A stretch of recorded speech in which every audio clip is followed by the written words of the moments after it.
ಹಾಸ್ಟೆಲಲ್ಲಿ ಬಂದು ಕೂತ್ಕೊಂಡು ಊಟ ಮಾಡಿ ಅಂತ ಹೇಳಿದಾಗ ಅವರು ನಾನು ಬೇರೆಯವರಿಗೆ ತೊಂದರೆ ಕೊಡೋದಿಲ್ಲ ಅಂತ ಹೇಳಿದರು. ಈ ಪರಿಸ್ಥಿತಿಯಲ್ಲಿ ಕೂಡ ಒಬ್ಬ ಮನುಷ್ಯ ಇನ್ನೊಬ್ಬರ ಬಗ್ಗೆ ಯೋಚನೆ ಮಾಡ್ತಾ ಇದ್ದಾರೆ ಅಂದರೆ ಅವ್ರ ಮನಸ್ಸು ಎಷ್ಟು ದೊಡ್ಡದಾಗಿರಬೇಕು. Respect the people.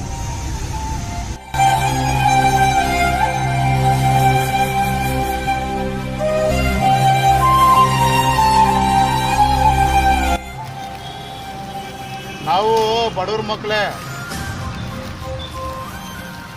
ನಮ್ಮಿಂದ ಎಷ್ಟಾಗುತ್ತೋ ಅಷ್ಟು ಒಳ್ಳೇದು ಮಾಡ್ತಾ ಇದ್ದೀವಿ.